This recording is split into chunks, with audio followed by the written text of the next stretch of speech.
O livro Fonte Vivas é por Chico Xavier e Emmanuel. O item 9, com o título Estejamos Contentes. Tendo,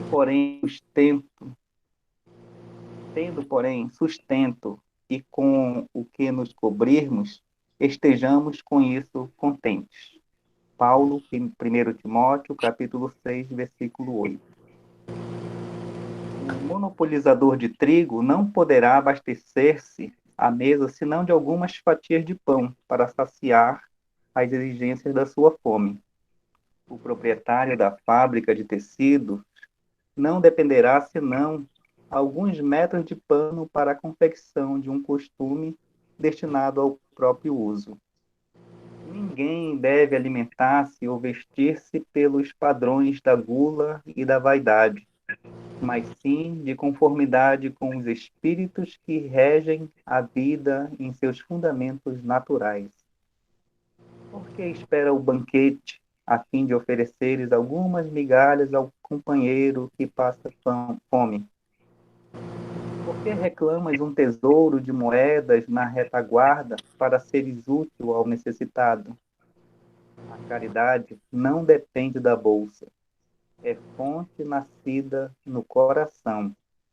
É sempre respeitável o desejo de algo possuir no mealheiro para socorro do próximo ou de si mesmo, nos dias de borrasca e insegurança. Entretanto, é deplorável a subordinação da prática do bem ao cofre recheado. Descerra, antes de tudo, as portas da tua alma e deixa que o teu sentimento fulgure para todos, à maneira de um astro cujos raios iluminem, balsamizem, alimentem e aqueçam. A chuva, derramando-se em gotas, fertiliza o solo e sustenta bilhões de vidas. Dividamos o pouco e a insignificância da boa vontade, amparada pelo amor, se converterá com o tempo em prosperidade comum. Algumas sementes, atendidas com carinho, no curso dos anos, podem dominar glebas imensas. Estejamos alegres e auxiliemos a todos os que nos partilhem a marcha, porque, segundo a sábia palavra do apóstolo, se possuímos a graça de contar com o pão e com o agasalho para cada dia, cabe-nos a obrigação de viver e de servir em paz e contentamento. Todos agora, nesse momento, a fecharem os olhos, a pensarmos em Deus, em Jesus, nos irmãos espirituais, e assim, pensando na prática do bem, sendo grato a esse momento, vamos falar com o Papai do Céu. Senhor Deus, ilumina cada pessoa, encarnada e desencarnada, que está conosco nesse momento.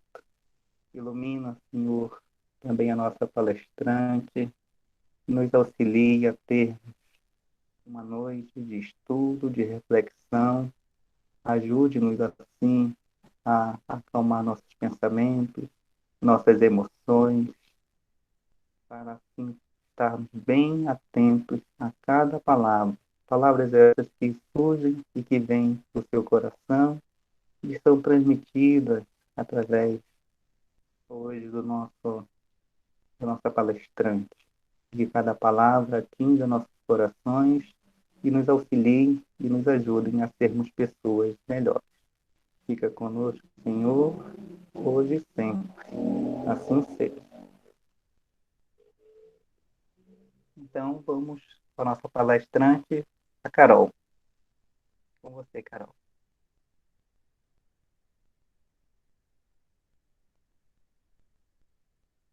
Falta ativar o microfone, então, por favor.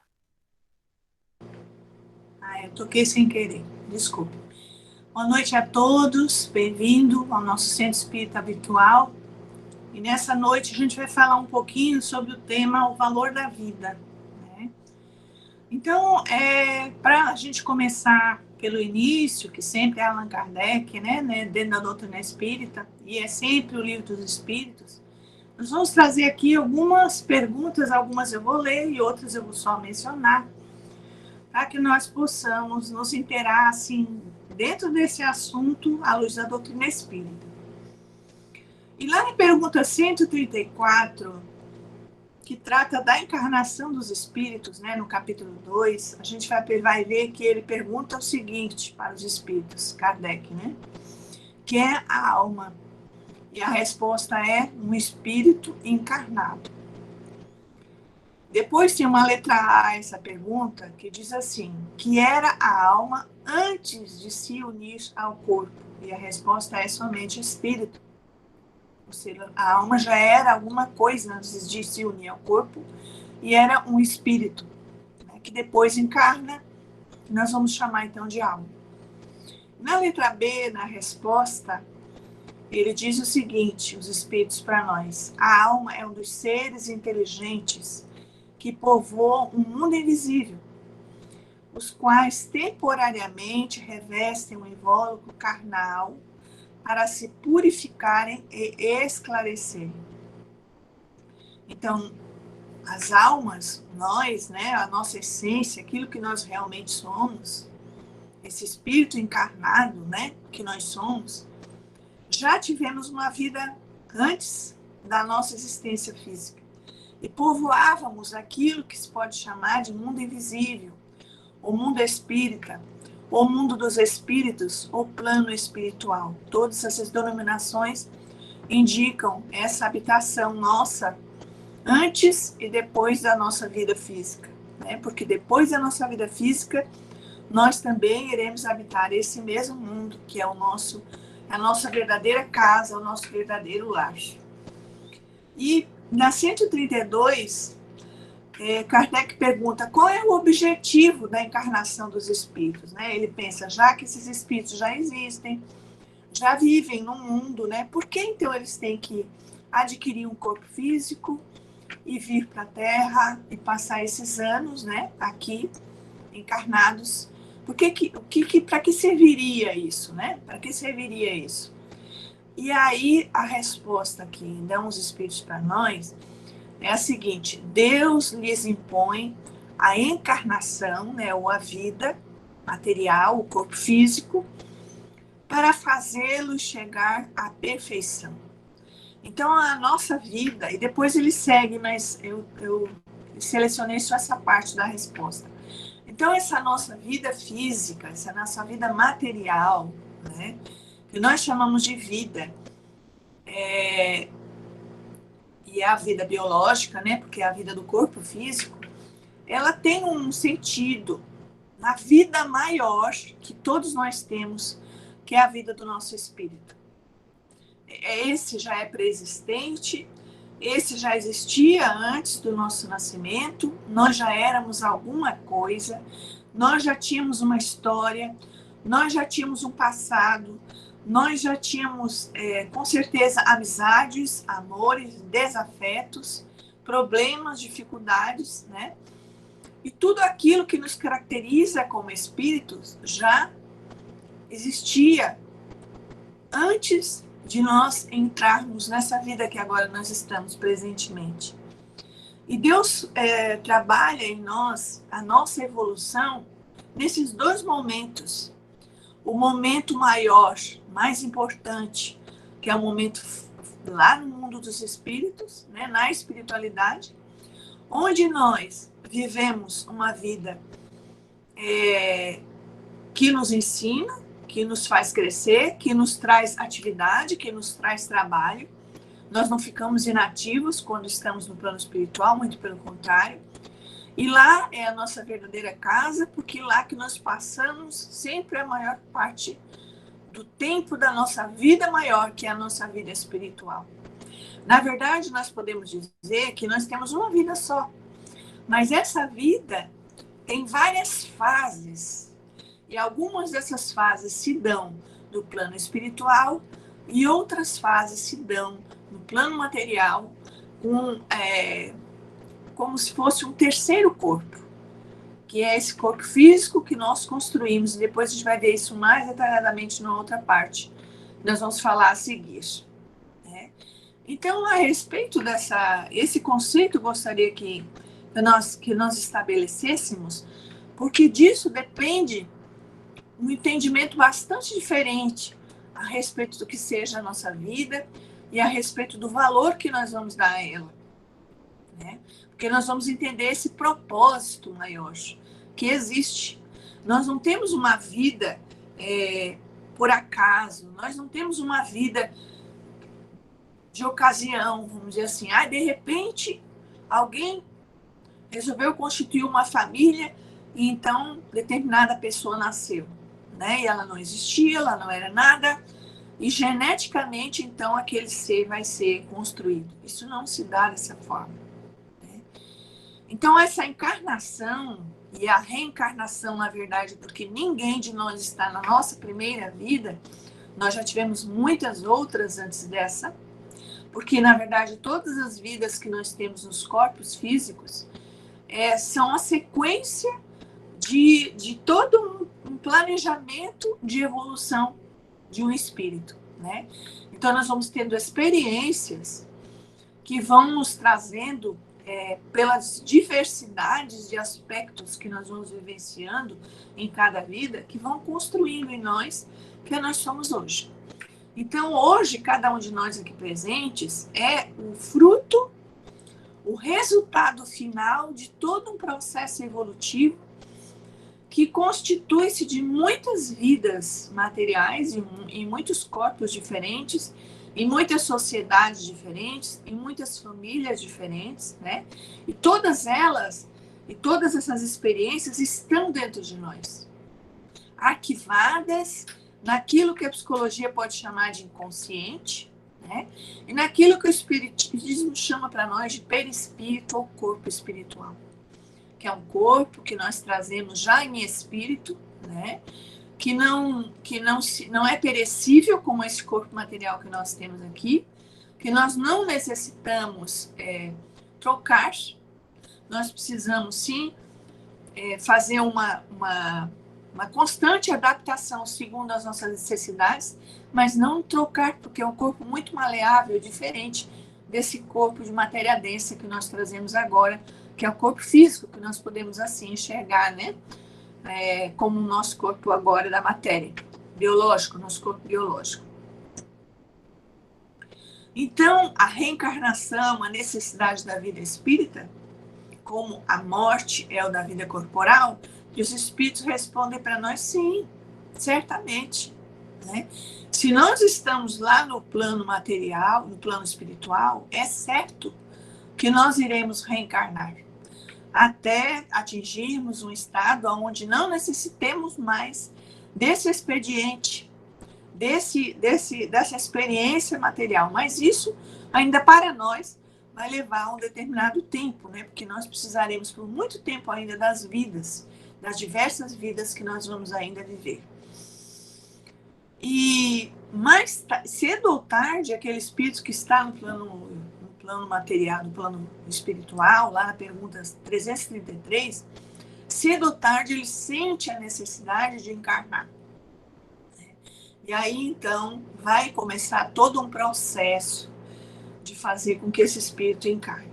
Existe essa pergunta, e Kardec faz a questão de perguntar, os espíritos respondem, se alguém por livre vontade pode prolongar por muito tempo a sua estada lá no plano espiritual, né?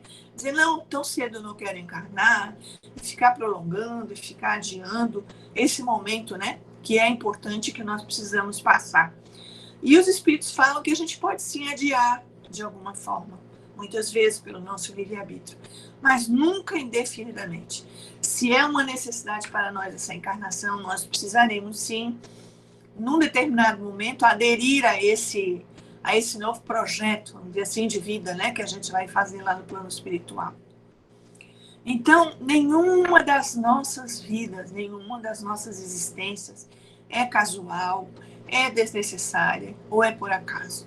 Todas elas são por necessidade absoluta do espírito.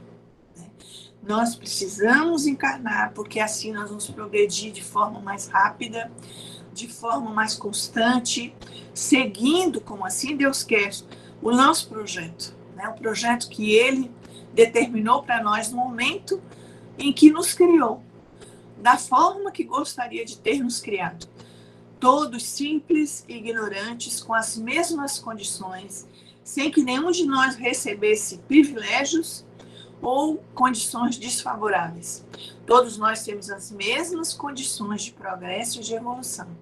Então, isso é incentivado por esse nosso Deus interior e por todos aqueles que nos auxiliam durante esse processo, estejam no plano espiritual ou estejam encarnados como nós, para que nós vamos seguindo de experiência em experiência, dia após dia, cumprindo dentro de nós esse desabrochar de todas as potencialidades que Deus coloca dentro de cada um de nós, né? Porque nós temos um projeto, nós somos um projeto de Deus.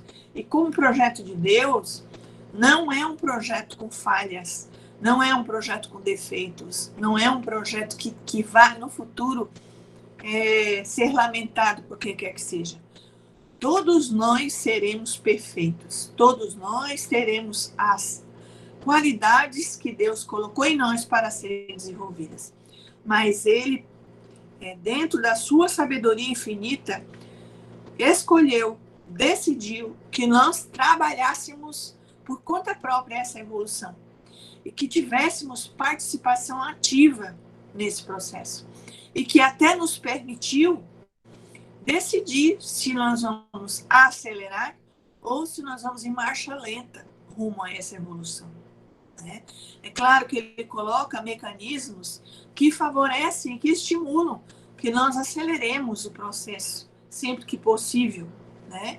Que nós busquemos sempre o caminho mais rápido, mais efetivo, mais completo e com menos erros, para que seja um caminho menos doloroso para nós. Mas, infelizmente, muitas vezes nós criamos para nós mesmos dificuldades. E aí vamos ter que, pela lei das responsabilidades, de causa e efeito, de ação e reação, de resolver essas pendências. E é isso que muitas vezes causa nas nossas vidas, nas vidas que nós vivemos agora, presentemente, grandes dificuldades que muitas vezes não estão ali porque Deus achou que são dificuldades que vão nos fazer crescer e que vão nos fazer evoluir. Não. Poderiam ser evitadas se nós não tivéssemos cometido os erros que cometemos no nosso passado, né? Mas já que os cometemos e a lei de responsabilidade assim pede, então nós vamos ter que enfrentar certas situações que não precisaríamos, mas que agora vão nos fazer crescer também, porque em tudo existe uma utilidade, em tudo existe um proveito, em tudo existe uma saída boa, né? Nunca estaremos fadados ao fracasso. Em momento nenhum estaremos sem nenhuma solução, sem nenhuma saída, colocados numa encruzilhada. Porque Deus, como é infinitamente bom e justo, jamais nos colocaria numa situação sem saída. Sempre estaremos em condições de resolver as situações que se apresentam na nossa vida, né? Então, antes de nós encarnarmos, de nós virmos para uma vida física, nós fazemos todo um planejamento, que não é realizado apenas por nós. Existem lá no plano espiritual espíritos dedicados, né, trabalhadores, que se dedicam a esse departamento, né, que é o de planejamento reencarnatório. Então, eles nos auxiliam junto com aqueles que são os nossos orientadores, nossos espíritos familiares, nossos amigos espirituais, e nós vamos, então, verificando quais as pendências passadas que nós poderemos resolver na próxima encarnação, aquelas que sejam as prioritárias, as mais urgentes, ou mesmo aquelas que nós agora já temos condições de ter sucesso. Isso é muito considerado no nosso planejamento reencarnatório, porque teremos, com certeza, muitas outras pendências, mas para algumas não temos ainda condição de sucesso. Então, Deus, não respeitando as nossas limitações, com muita bondade, dentro desse critério de justiça, e de que nós possamos, sim, sempre ter êxitos nas nossas tentativas, né? Ele não nos força naquilo que ainda não temos condições de fazer. Então, as tarefas e as pendências que nós viemos resolver nessa vida são aquelas que hoje, com as condições e com o conhecimento e com os sentimentos, com todo aquele arcabouço já desenvolvido por nós teremos, sim, boa condição de êxito, né? Então, essas são as planejadas. E, para isso, todos os aspectos fundamentais, importantes, para que elas sejam contempladas nessa encarnação, vão ser observados. Algumas questões, por exemplo, da hereditariedade, algumas questões fundamentais, como quem serão nossos pais, mães, em que família iremos renascer, tudo isso é planejado de forma a contemplar esses objetivos do reencarnante. E não só do reencarnante, que vamos chamar aqui de reencarnante, aquele espírito que ainda não nasceu, mas que está planejando um novo nascimento, né? Não só do reencarnante, mas de todos aqueles que vêm com ele. Porque muitas vezes as nossas encarnações são planejadas em conjunto, são planejados grupos que vão reencarnar juntos, né? Para resolver pendências juntos, resolver dificuldades juntos, superar situações juntos. Então, nosso corpo, as principais experiências da nossa vida, aqueles que serão as pessoas que virão conosco para que nós tenhamos tanto apoio, como muitas vezes também alguns com os quais nós tivemos dificuldades anteriores e agora nós precisamos aparar as arestas, né? Resolver questões. Tudo isso é planejado com muito cuidado, para que tudo ocorra da melhor maneira possível. E aí, nós temos também a questão física, que também é planejada. Muitas questões hereditárias, né, serão resolvidas antes da nossa encarnação. E aí a gente pensa assim, mas no momento da concepção não existe um acaso, né, que preside o encontro de um espermatozoide com um óvulo? Não existe um acaso. Nós vamos ver no próprio Livro dos Espíritos, e vamos ver com muito detalhe também em André Luiz, né, nas suas obras, principalmente na reencarnação de Segismundo, nós vamos ver que não existe um acaso, que existe todo um trabalho da espiritualidade, e principalmente utilizando o próprio espírito que irá reencarnar como potencializando aquele par de células que será o seu par de células iniciais, né, que dali vai derivar todo o corpo físico que mais tarde será construído. Então, até isso, nós escolhemos o nosso corpo, nós escolhemos as nossas características físicas, em grande parte, pelo menos aquelas que são importantes para o sucesso da nossa encarnação. Dentro do livre-arbítrio que nós já tivermos, bem entendido, porque sempre teremos condições que ainda não serão decididas, escolhidas por nós, mas aí serão escolhidas por aqueles que nos cuidam, aqueles que zelam por nós e que sabem melhor do que nós o que será necessário, o que será bom para essa próxima existência, né?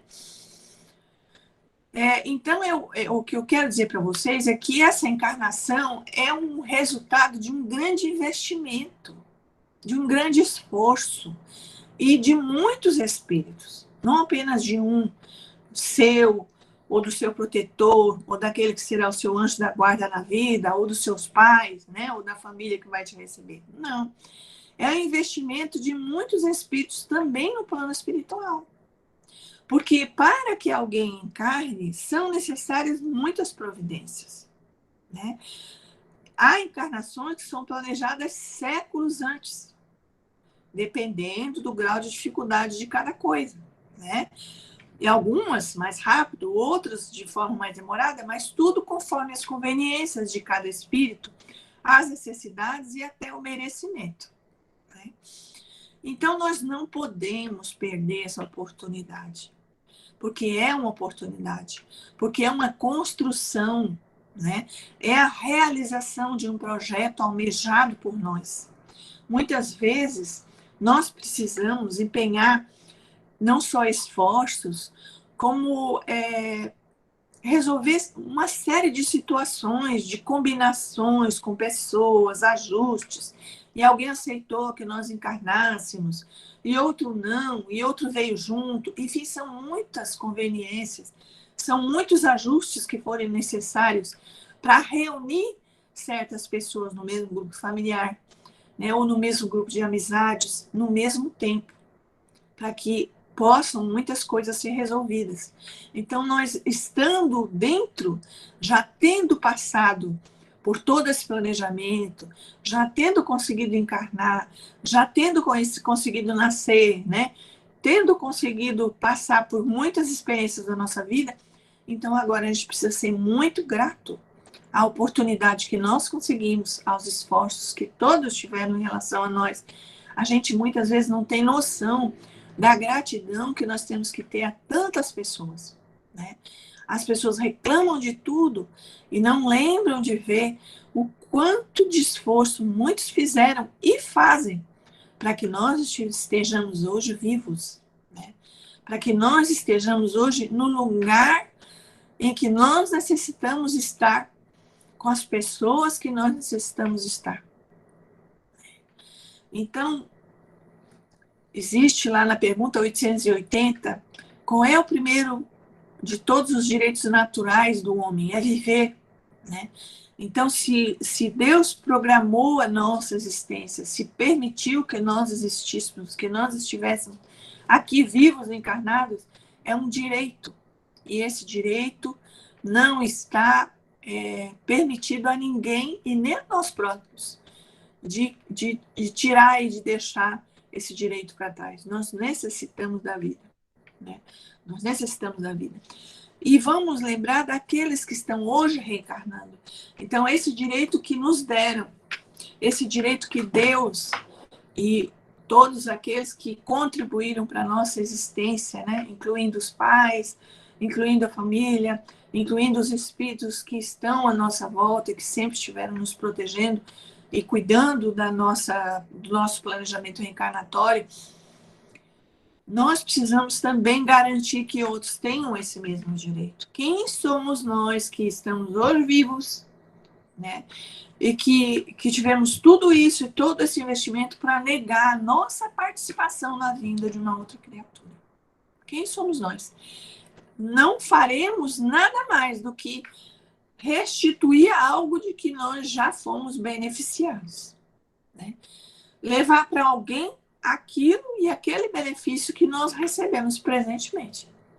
E é uma das principais questões do ser humano, né? Até mesmo os animais sabem que precisam sobreviver, né? Que precisam cuidar da sua sobrevivência e que precisam dar meios para que outros nasçam e cuidar da sobrevivência da sua prole. Os animais têm isso por instinto, né? Então, os seres humanos que já raciocinam, que já pensam, que já têm uma condição a mais em relação aos irracionais, temos nós que ter um cuidado muito maior em relação a todos os espíritos que irão reencarnar, principalmente aqueles que irão reencarnar em nossas famílias. Diz aqui, em que momento, na pergunta 344, em que momento a alma se une ao corpo? E a resposta dos espíritos para nós é muito clara. A união começa na concepção, mas só se completa por ocasião do nascimento. Então, desde a concepção, esse espírito se une por laços fluídicos. O perispírito, que é quem realmente vai formar, que é o corpo espiritual, que é quem realmente vai presidir a formação desse novo corpo para si, ele vai, então, se unir molécula a molécula com esse corpinho, que no início ele tem 2 células, depois será 1000 e depois será 2000, e molécula a molécula essa união vai se fazendo, até que esse corpo se completa, e o momento do nascimento é o momento da ligação maior entre o corpo e o espírito. Mas isso não quer dizer que esse espírito não esteja ligado e consciente de tudo aquilo que acontece com esse corpo durante o período de gestação.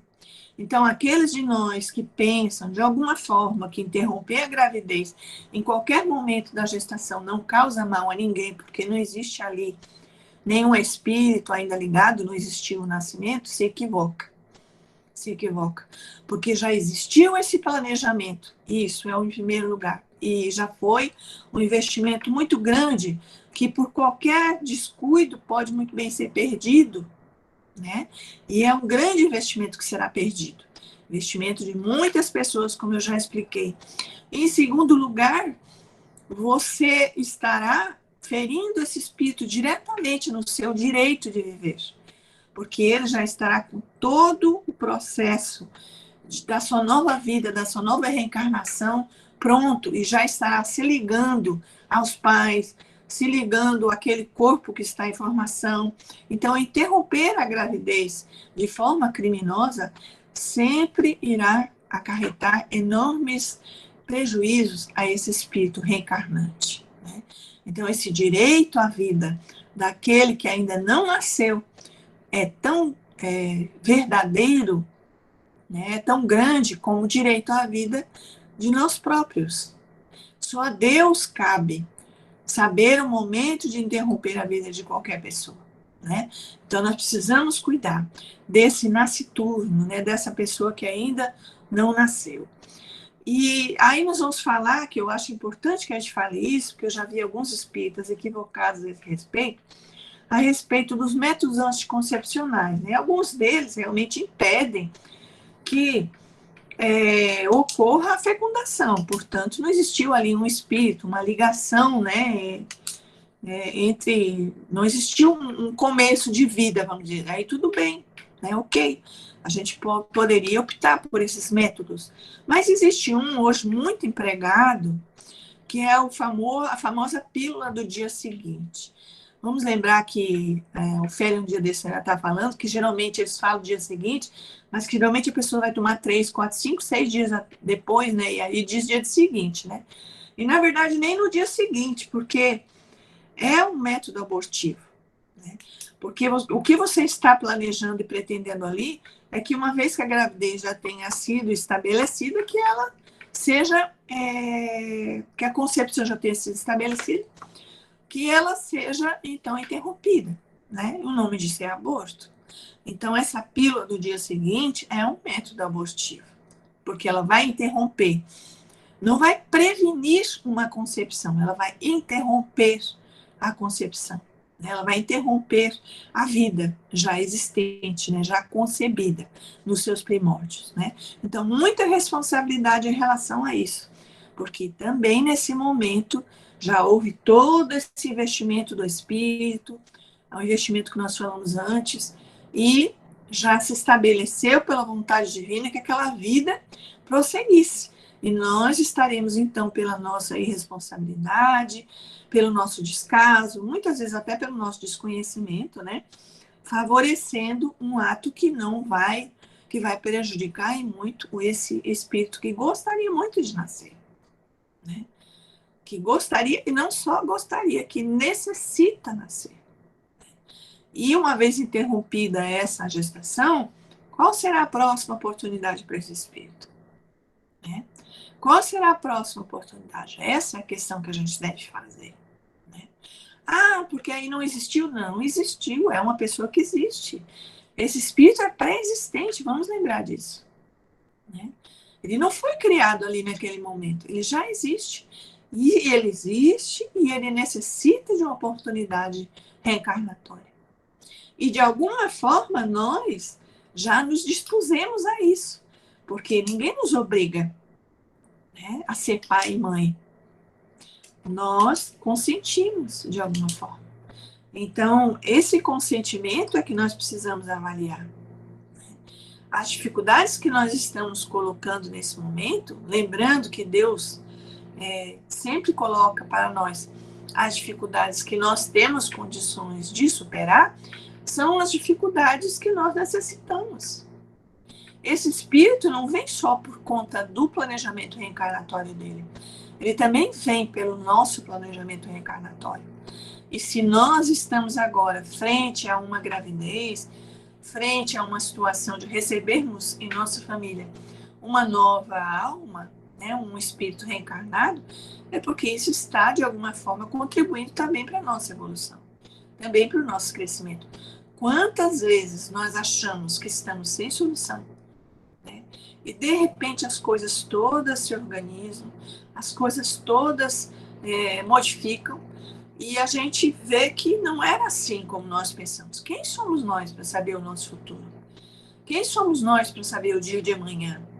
Muitas vezes, aparentemente, as situações estão todas resolvidas, está tudo bem, está tudo tranquilo, e de repente algo acontece que nós vamos verificar que o planejamento que nós fizemos, né, não vai acontecer de acordo com o planejado. O mesmo acontece ao contrário. Então, lembremos disso, que uma vez a vida existindo, nós precisamos nos alegrar, porque mais um espírito, com certeza um espírito amigo, ou então alguém com quem nós temos alguma dificuldade que precisa ser resolvida, virá ter conosco, e nós precisamos recebê-lo da melhor maneira possível, já desde o primeiro dia que soubermos que ele está entre nós, ainda no ventre da mãe. Né? Então, esse paradigma materialista que muitos hoje, mesmo se dizendo espiritualista, vivem segundo esse paradigma materialista de que a alma não existe, e como se não existisse algum espírito ali envolvido, e que consideram apenas aquilo que consideram direito da mãe, direito da família, direito de escolha. Vamos rever, porque não é assim que nós, espíritas, pensamos, e também nenhum espiritualista pensa assim.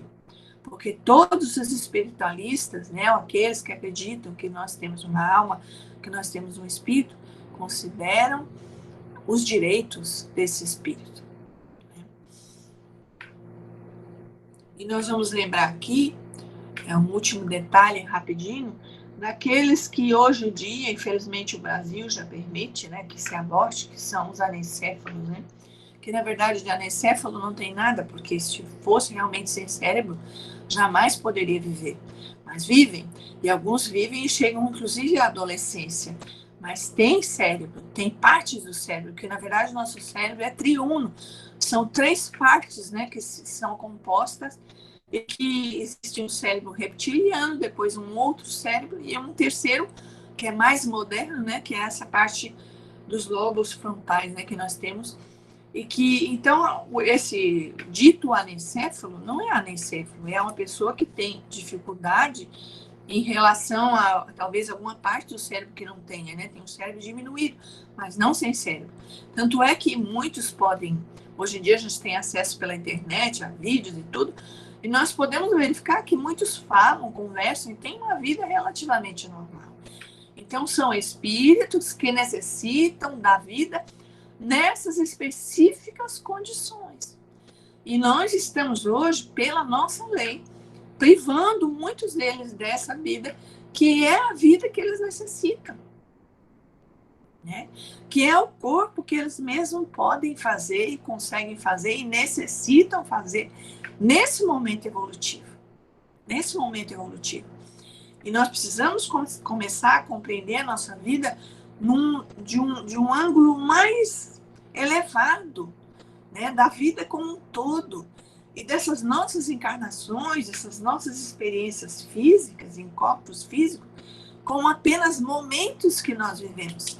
Então, se nós viemos encarnar sem um pedaço do cérebro, ou sem uma perna, ou cego, ou surdo, são experiências momentâneas, que algo devem nos ensinar. Então, logo nos ensinem, como dizia Jesus, né? Já estás curado, né? Já foste perdoado, muitas vezes ele dizia assim. Esse perdão significando o quê? Você já resolveu essa pendência. Então, a partir de agora, você não precisa mais dessa dificuldade. Então, se nós trazemos dificuldades físicas, mentais, na vida, ou mesmo materiais, quando são aqueles que nascem miseráveis, nascem muitas vezes em famílias que não vão adotar, né, que vão viver numa outra família, ou mesmo em orfanatos, são condições necessárias para as nossas existências atuais. De alguma forma, contribuímos para que elas fossem hoje necessárias para nós. Então, precisamos encarar tudo isso com outros olhos, né? Com olhos que enxergam o espírito de uma perspectiva mais elevada. E aí sim, nós vamos considerar que essas vidas todas são necessárias, que são momentos importantes para o espírito. E recebê-los com todo carinho, com todo amor. Isso é o que nós devemos fazer. Seja qual for a condição desse espírito, seja física, seja mental, ou mesmo moral. Todos necessitam da vida para progredir, para evoluir, para sermos melhores e mais felizes. Fiquem todos com Deus. Nós encerramos por hoje essa nossa conversa, que essa reflexão possa ficar em nós, para que nós possamos, de alguma forma, auxiliar algumas vidas, né, a prosseguirem, a seguirem, porque o aborto hoje, na nossa sociedade, é um problema muito grave, que impacta muito as vidas de muitos daqueles que gostariam de viver e assim não conseguem ter essa condição.